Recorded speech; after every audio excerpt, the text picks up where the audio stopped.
All right, welcome to our discussion of understanding Yom Tov. You know, if we think about it, Shabbos, Yom Tov, it kind of sometimes seems the same. You wish people a good Shabbos, a good Yom Tov. You get dressed up, you have fancy meals, you have a little kiddush, a little wine, you have meat. It doesn't seem that different. In theory, Shabbos, Yom Tov is all about meat and wine, and Shabbos, maybe you get away with a vegetarian meal, but very often we do have meat meals on Yom Tov on Shabbos in order to honor the Shabbos and enjoy the Shabbos, Oneg Shabbos. So then it kind of starts looking the same. We need to understand sort of what's the difference. And there are a lot of other questions as well. Let me share the screen with you and we'll get started. So we want to understand what Yom Tov is all about and what's kind of unique about it as well. So what qualifies as Yom Tov? We've got Rosh Hashanah, Yom Kippur coming up. Matter of fact, there's an expression in Memphis, where are you going to be for Yom Tov? What do people mean? Rosh Hashanah, Yom Kippur. Right? I find that in Memphis, I don't know, maybe I'm wrong, I find that in Memphis, a lot of people refer to Rosh Hashanah, Yom Kippur as Yom Tov, but everybody does. Right? Anybody who sees someone on Rosh Hashanah always says, good Yom Tov, good Yom Tov. But if Yom Tov is about joy, is Rosh Hashanah about joy? Is Yom Kippur about joy? Isn't Yom Kippur more of a Shabbos because you're not allowed to work? What about Chol HaMoed? The intermediate days, we're going to touch on that a little bit. What is Chol HaMoed? We have other classes, we've discussed that. But what indeed is Chol HaMoed? The intermediate days of Pesach and Sukkot. So, one of the key features about Yom Tov is the following verse in Exodus, talking about Pesach, but it applies, the rabbis say, to all the holidays. Certainly Pesach, Shavuot, and Sukkot, and Rosh Hashanah too. By Yom Rishon Kodesh. The first day is a holy convocation. That's the first day of Pesach. Seventh day of Pesach is a holy convocation. It means you can't work on those days. You could maybe go to work in the intermediate days somehow, but can't do any work. But whatever needs to be done by a soul, here he translates, in order to eat, for the eating of a soul, eating of a person, that alone can be done. So we need to understand, is it sort of like, you're not allowed to do any work. And then there's like a special leniency that, well, if you need to cook, you can cook. You need to carry something because you want to bring a challah over to your friend, you could do that. Or no, when it comes to Yom Tov, there's no prohibitions, anything to do with preparation. There's no prohibition. There are two lines of thought on that in the medieval commentators and the Rishonim. One line says that any prohibition that's connected to food is really totally permitted. The rabbi said, if you don't need it right now, you shouldn't do it. But really, or certain things you shouldn't do. But the truth is, any sort of cooking, use of fire, shechita, slaughtering an animal, kneading, baking, anything to do with that, or theoretically any kind of sifting, maybe, possibly, maybe only the part of making bread that's after the kneading part of it. But it could be that all the prohibitions that can be used for food, they're not prohibited on Yom Tov. Or no, do we say, really everything's prohibited? And the rabbis were given the license to carve out particular ways in which you could do something.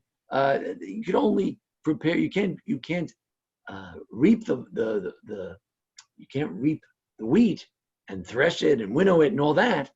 You can only do from kneading it on. But so one school says, really anything to do with food is permitted. But the rabbi said, whatever you can do before, like reaping, you don't need to reap on Yom Tov. Reap it before Yom Tov.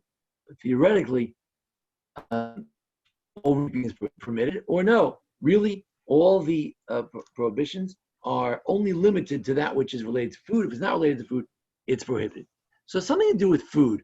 Now, why would you want to have more food? What about on Shabbos? Shabbos need food too. We say, get your act together, prepared before Shabbos. Apparently, it's part of the joy. There's more focus here on having good food.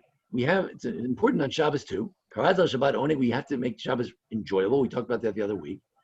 But there's more of an emphasis here. It's part of the essence of the day to have the best kind of food, fresh food. Right? There's nothing like fresh food. The cholent is good, but nice to take something out of the oven, but nothing like some real fresh food.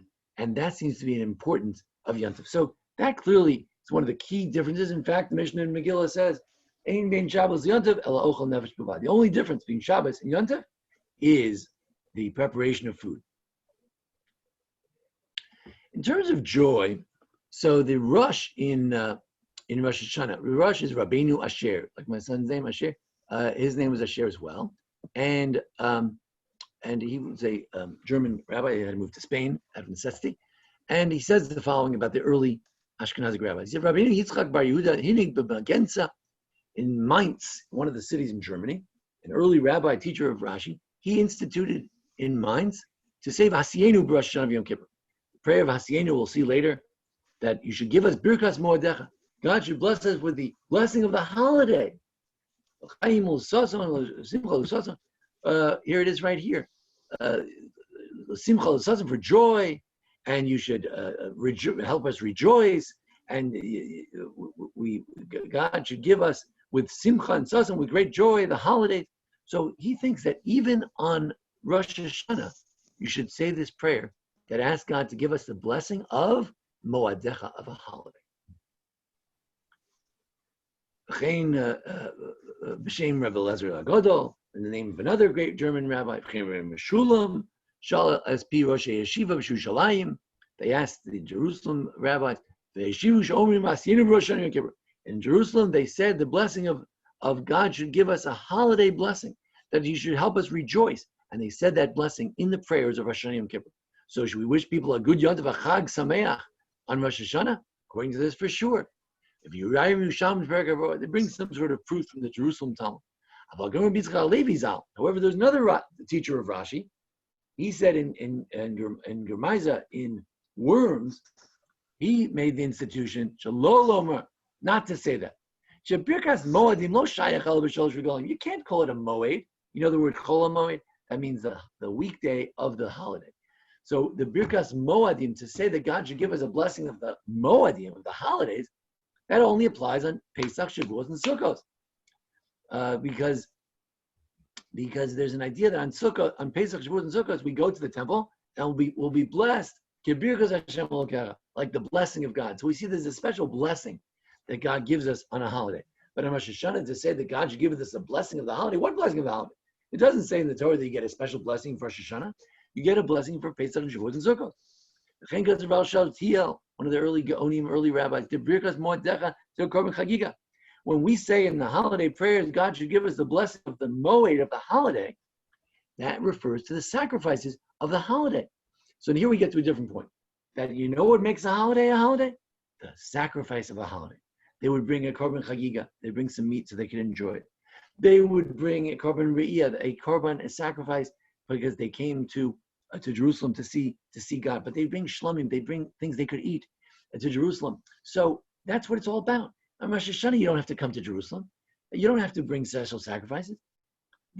So there's a debate about Rosh Hashanah. To what extent is Rosh Hashanah Yom Tov? Is it a day of joy, of rejoicing, and is it called a moed? Now we know if you look in Leviticus 23, they have the list of all the holidays. When it lists the holidays, it does say that here are the holidays, and then it lists Pesach, Shavuot, Rosh Hashanah, Yom Kippur, Sukkot. So it lists Yom Kippur and Rosh Hashanah as part of the holidays. But can we say that it's a day for rejoicing? That's a different question. Then we turn to the laws of mourning.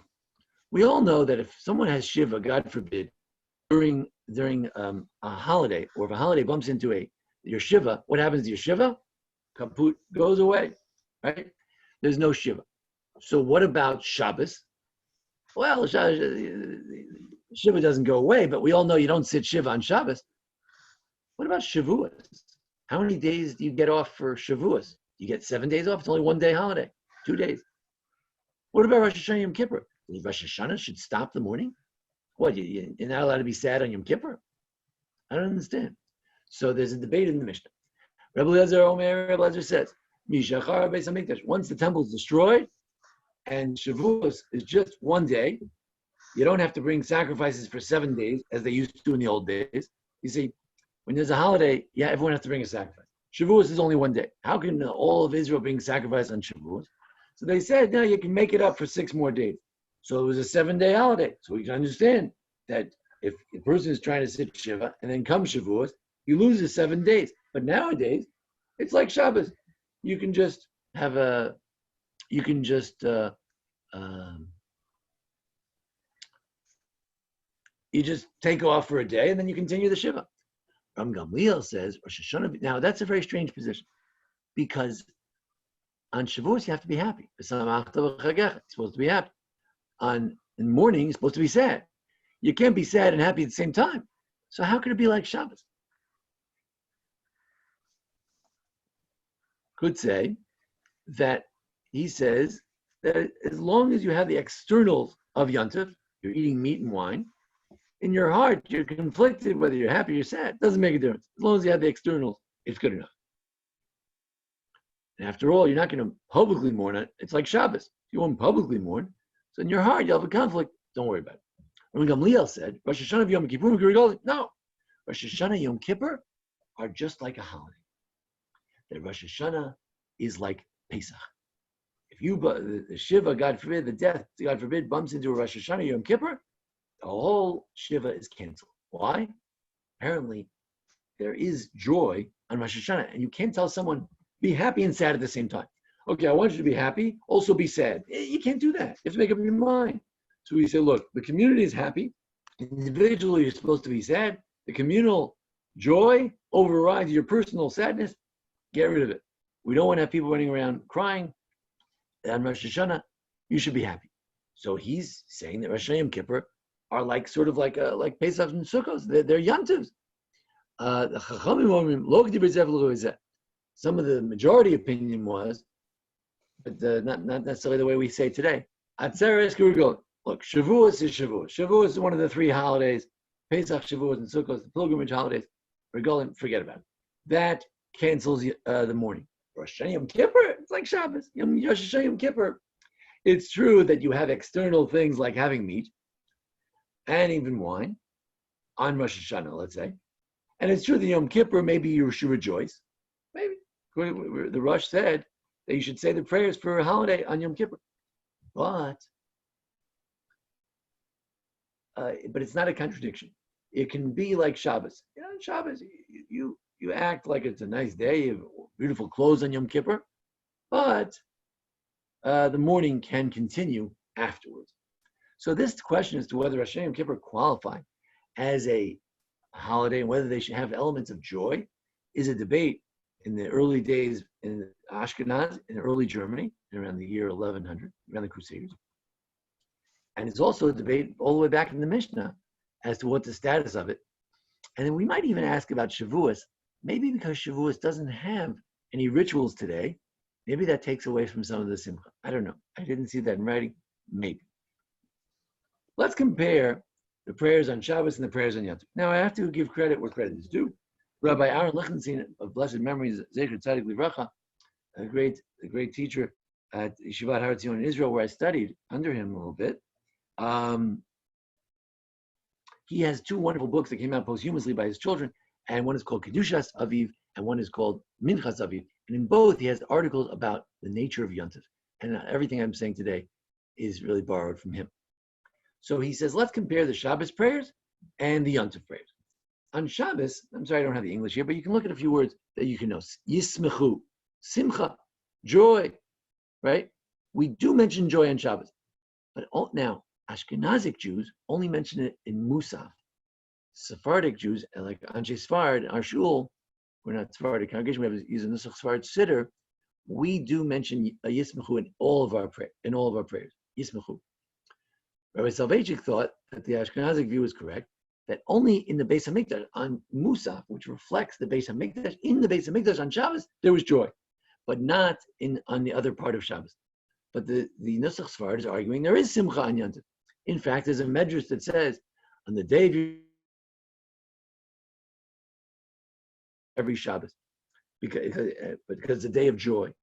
So there's an idea that Shabbos is a day of joy. In which case, why can't you cook on Shabbos? Let's get into that.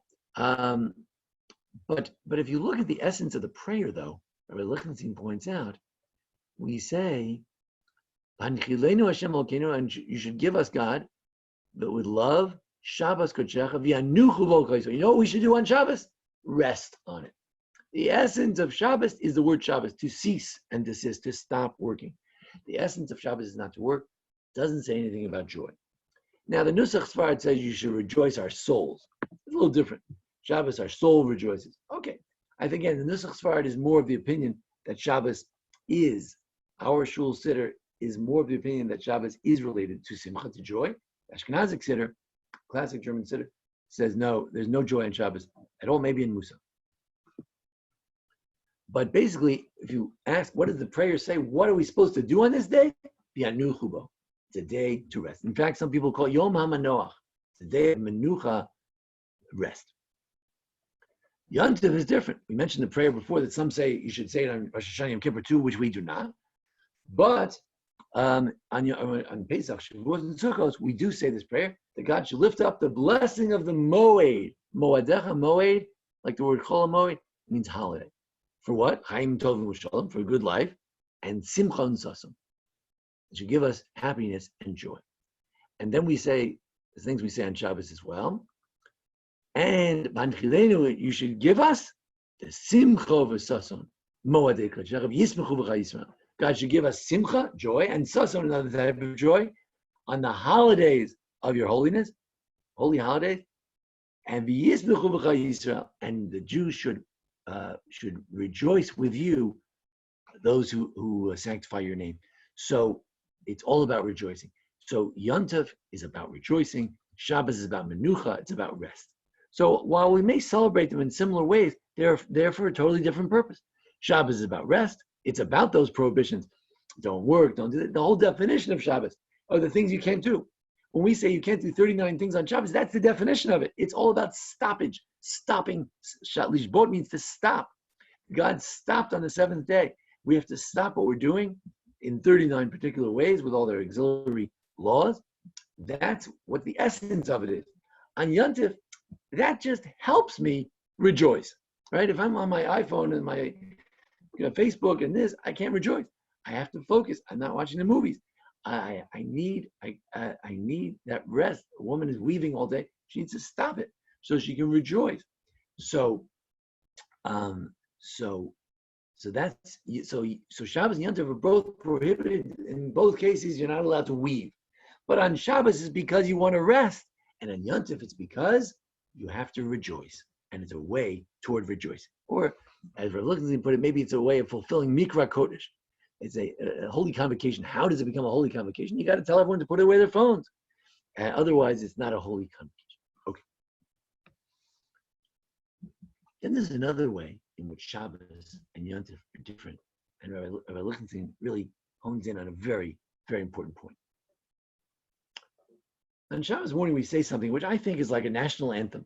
It's nice that in our shul we sing the Shlomo Karabach tune, and everybody knows it, and it's something we all enjoy saying. Right? We say, no, that's not the niggin. How does it go?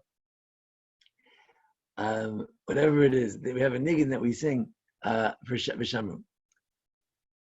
Other schools have other niggins, but it's a beautiful song because it says, and the Jewish people shall keep the Sabbath. It's like the Torah says, you will. The Israelite people will keep the Sabbath. That's our mantra. That's our motto. That's our oath of allegiance. Lasos Shabbat, to make Shabbos Dorosan for all generations. Brit Olam, an eternal covenant. Shabbos is a bris. Shabbos is part of our bris. If you ask yourself, somebody, let's say, didn't keep Yom Tov, it's a terrible thing. Yom Tov is a mitzvah in the Torah. It's terrible not to keep any mitzvah. But I wouldn't say, you don't say, oh, he's a machal Yom Tov. He's one who violates Yom Tov. People don't say that. They do say, see that guy? He's machal Shabbos. He violates Shabbos. Now again, we shouldn't go around talking about other people. But there is such an expression, violation of, he defiles Shabbos. Why do we have this expression about Shabbos alone, that a violation of it is a defilement? What about Yom Tov? Why don't we say we defile Yom Tov? Because, says Rabbi Lichtenstein, it's a bris.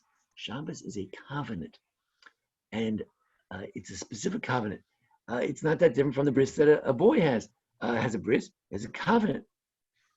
Failure to have a bris, you're still Jewish, but you're missing something very, very important as far as being Jewish. Shabbos is also this type of thing where, without Shabbos, there's this huge gap in the bris, in the covenant. Now again, those who are not able, haven't come in their lives to take on Shabbos 100%, at least if you're able to make kiddush, come to shul, you make some sort of special thing about Shabbos.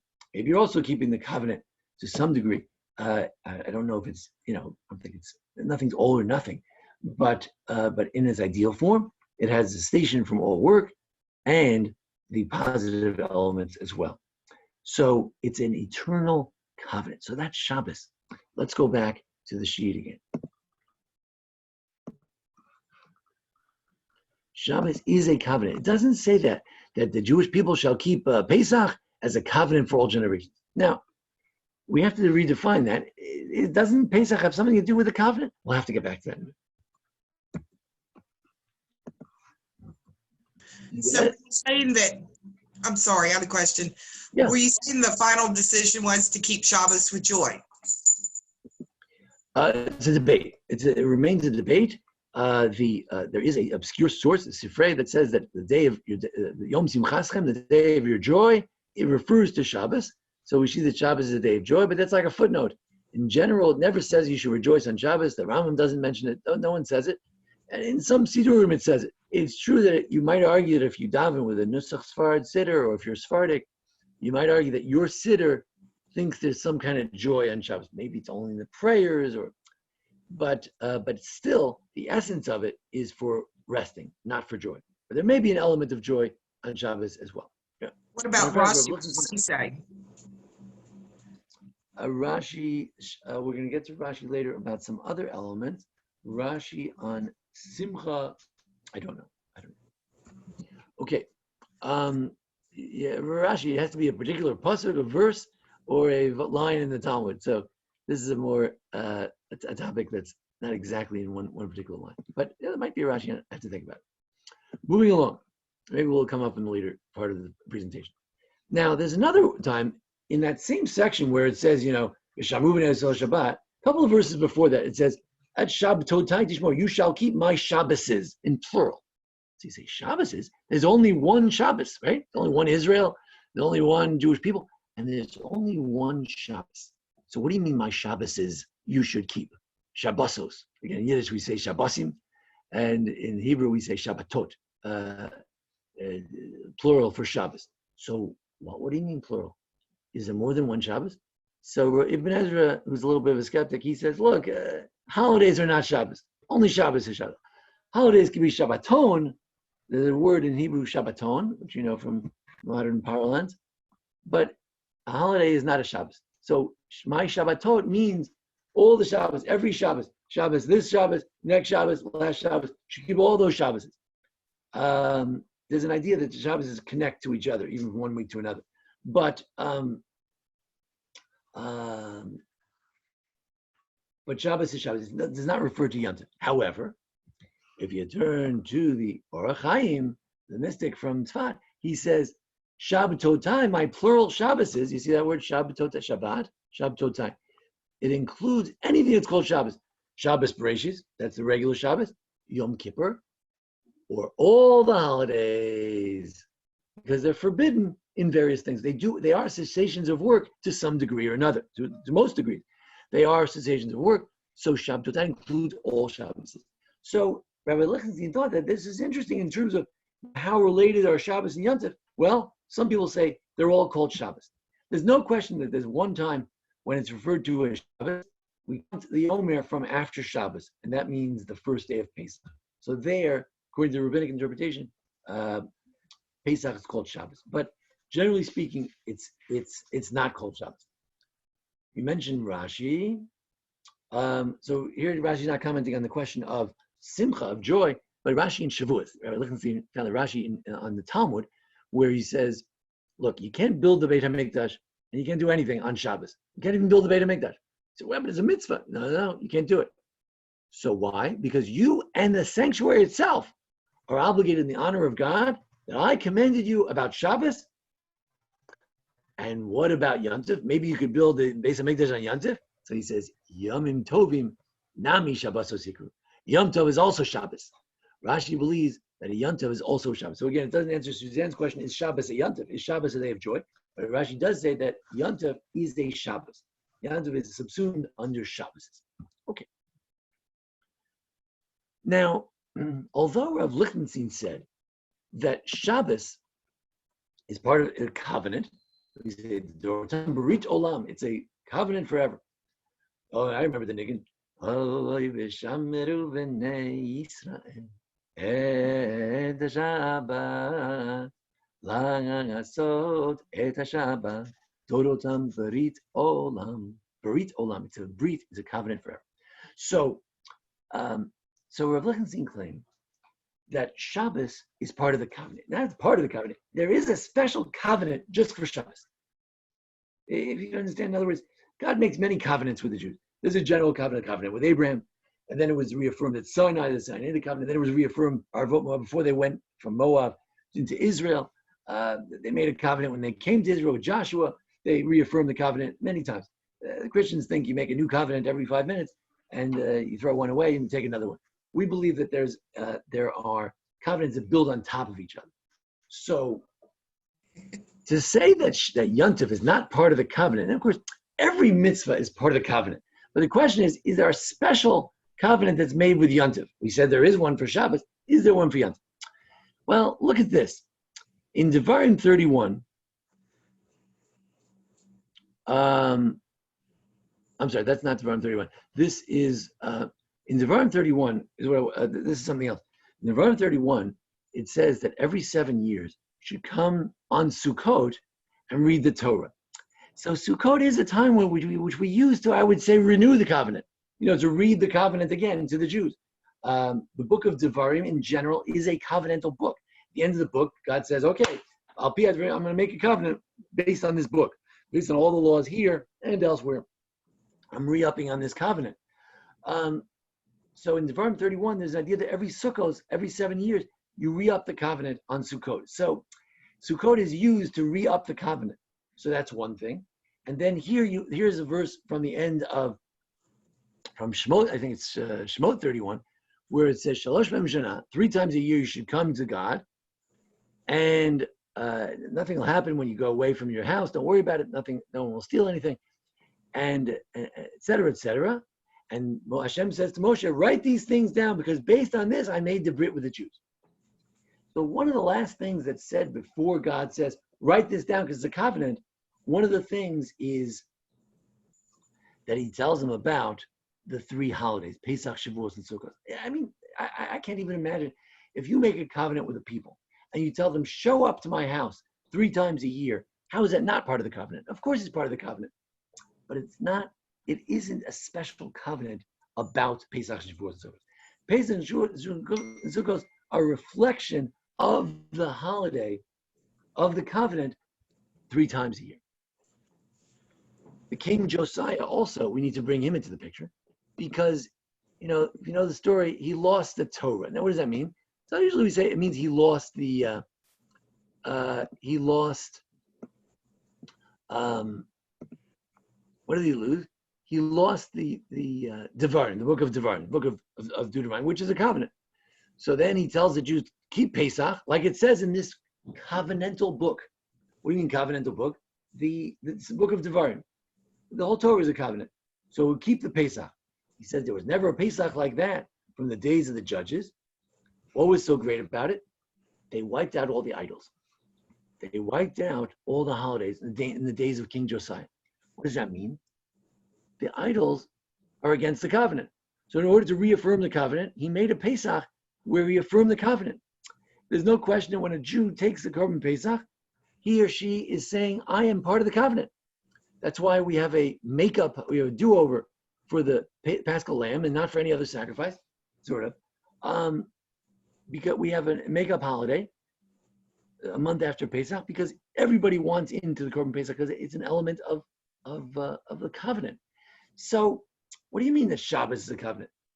So again, I would say Sukkos can express the covenant. Sukkos is something that someone who's in the covenant has to show up for. But there's not a special covenant about Sukkos, about Pesach. The bris is different. Now, Pesach might be different from the other holidays because the blood of the Paschal Lamb is part of how we became Jewish. Pesach might be more connected to the bris, the blood. It could be. But, and that's why there's excision for those who don't participate in the Pesach.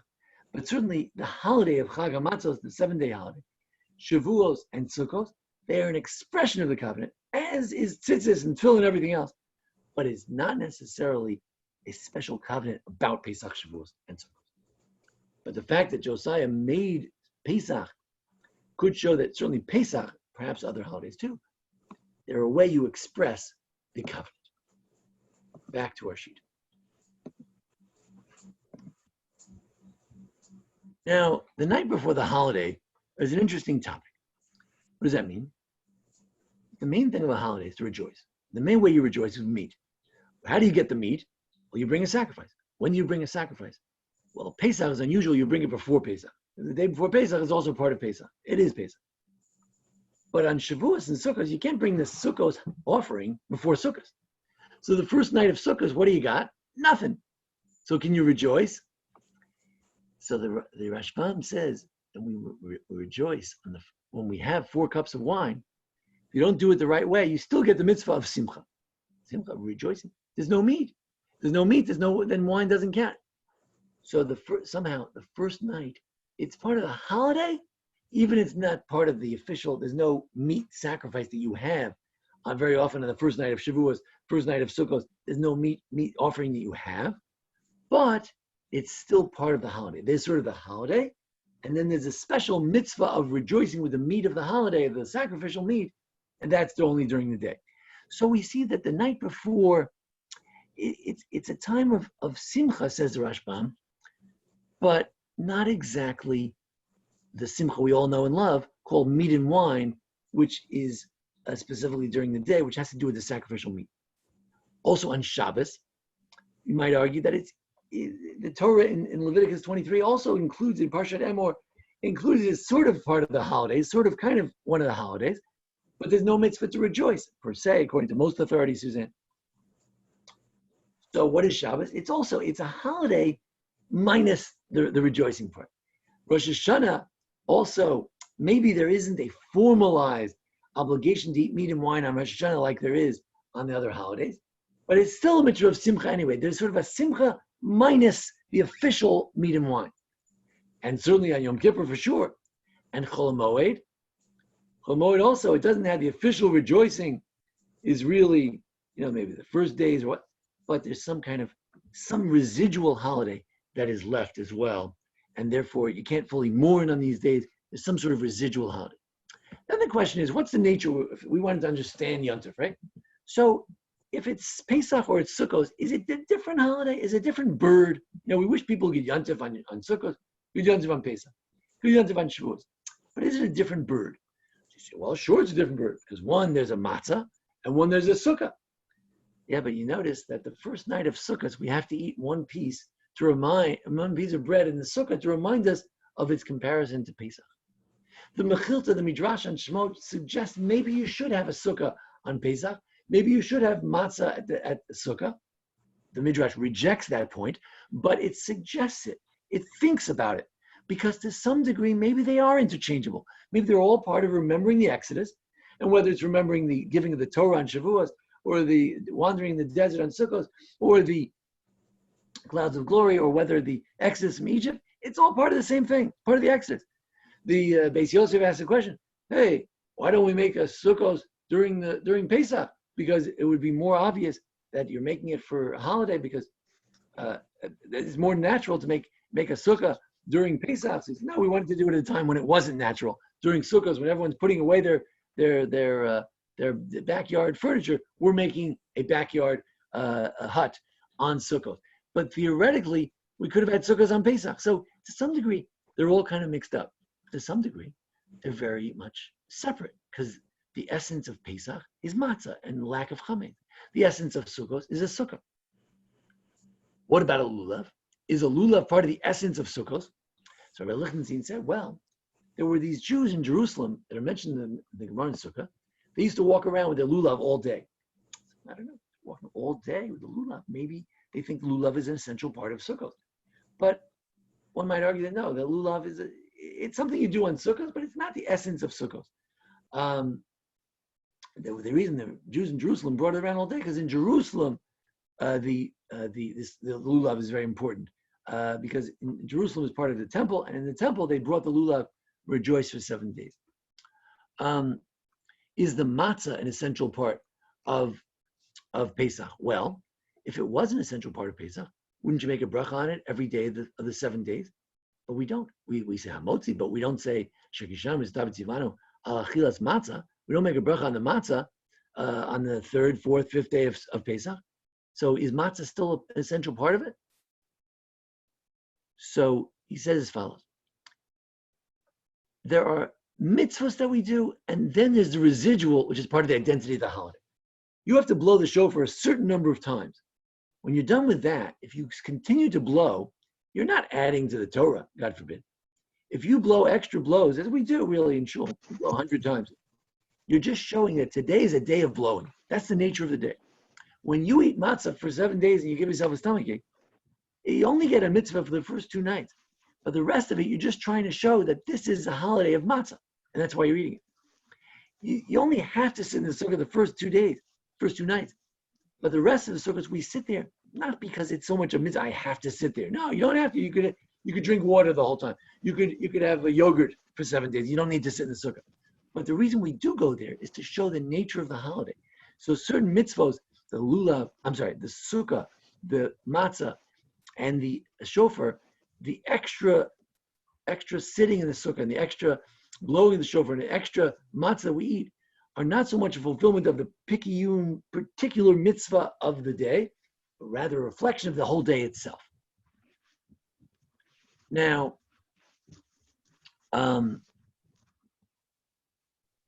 good. So we answered some of these questions before. Let's take a look at some of these questions. Let's see if we got it. Is ochel nefesh, the permission to cook on Yom Tov, is that because we want to rejoice? Well, then why do we do it on Rosh Hashanah? Why are we allowed to cook on Rosh Hashanah? Again, if you assuming you have an existing flame, if you leave your flame on, you can cook on Rosh Hashanah. You can fry an egg. Why? You can put something in the oven if you leave the oven on. Why on Rosh Hashanah? Apparently on Rosh Hashanah there's also some sort of obligation to rejoice. And is there simcha on Yom Kippur?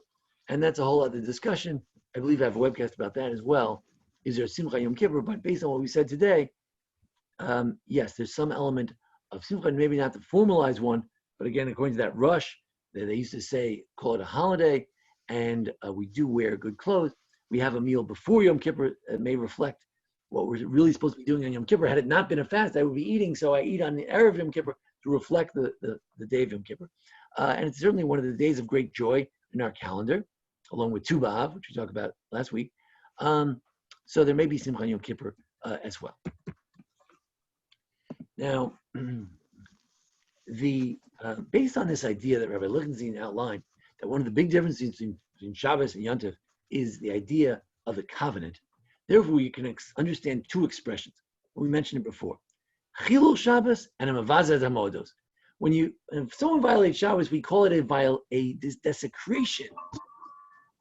Desecration of Shabbos. If someone doesn't keep Yom Tov, we say they're demeaning Yom Tov. Why don't we say they're violating Yom Tov? So Rashi says that you could violate Yom Tov also. There's a violation of something. But the Rabbi Lichtenstein wanted to follow the Mishnah itself, which specifically goes out of its way not to use the word chilul regarding Yom Tov. Regarding Yom Tov, we use the expression you are treating lightly the Yom Tov. When it comes to Shabbos, it's a violation. What's it a violation of? What's it a desecration of? We use the word desecration because it's a desecration of the bris of the covenant. So Shabbos is about covenant. Holidays are about something else. So I'd like to argue the following. Shabbos is a covenant. As we said, there's a special covenant God made. Keep Shabbos. That'll be the covenant between me and the Jewish people forever. That's why Shabbos is so important terms of continuity, Lidorotam, for all generations, to keep the Shabbos. It's a covenant. It keeps us together. But Yom Tov is an expression of the Brit. It affirms the Brit. Yom Tov, yes, I want to argue, Yom Tov is connected to the Brit. If you want to affirm the Brit, you get everyone together for Pesach like Yoshiyahu did. If you want to have a book that has all the covenant in it, as we did at Mount Sinai, as we did before Moshe died in the book of Devarim, you want to put the holidays right in there and that's why it's in this week's parsha, because it's at the center of the covenantal book, but it's only an expression of the covenant. It's not a covenant itself, right? There's no question that as we go through Pesach, Shavuot, and Sukkot, we think about the Exodus and we think about our link to God, and which is ultimately the covenantal link to God. But it's not about a Brit per se. That's not exactly what it is. So that's what I want to argue. That's the main difference between Shabbos and Yom Tov, is the question of rejoicing, the question of the nature of the prohibitions on Shabbos. It's all about the prohibitions. What's the lulav of Shabbos? You know what the lulav of Shabbos is? You know what the mitzvah of Shabbos is? Stop working. But on Yom Tov, we do stop working. But the main thing is the shofar, the sukkah, the matzah, and the main thing is to rejoice. And the prohibitions of work are just a way of helping you to rejoice. So Shabbos and Yom Tov, they may seem very similar, and yet actually Shabbos and Yom Tov are very different. So we said that Rosh Hashanah Yom Kippur may indeed have an element of Yom Tov, and there's a debate about that. We said that the permission to eat gives us a clue about the idea that Yom Tov is primarily about eating, and it's about rejoicing. We said there's a debate about Rosh Hashanah Yom Kippur as to whether we should say the holiday prayers or not. We said there's a debate about whether the morning practice should be totally stopped, like Pesach and Shavuos and Sukkot, for Shavuos, for Shabbos, especially for Rosh Hashanah Yom Kippur. And we do stop the morning for Rosh Hashanah Yom Kippur. On the prayers on Shabbos, there's debate about to what extent joy should be in there, but it says specifically that the main thing is to rest. And then we said that Shabbos and Yom Tov are different because Shabbos is all about covenant. Yom Tov might be included in the word Shabbos, but some say it's not. And Rashi says it is, or Chaim says it is, the Ibn Ezra says it's not, etc. And we did say that often when God reiterates the covenant, he mentions Pesach, Shavuot, and Sukkot, because it's an expression of the covenant, but it is not a covenant itself. Every 7 years you go to reaffirm the covenant on Sukkot, which is one of the holidays, and at the end of the covenant at this Mount Sinai, he always mentioned the 3 pilgrimage festivals, and then after they did the golden calf, he mentioned it again because every time you re-up the covenant, you've got to talk about Pesach, Shavuot, and Sukkot. They're an affirmation of the covenant. When Josiah wanted to reaffirm the covenant, he did Pesach. And then we said that there are some expressions of the holiday that don't have the explicit obligation of eating meat and wine, but they still partake a little bit in this holiday idea. Shabbos may have an element of that. Rosh Hashanah may have an element of that, etc. And then we said that each holiday may have its own character expressed by certain mitzvos. But on the other hand, there's certain interchangeability of the holidays because they all kind of are one kedusha. They express one kind of idea of the Exodus.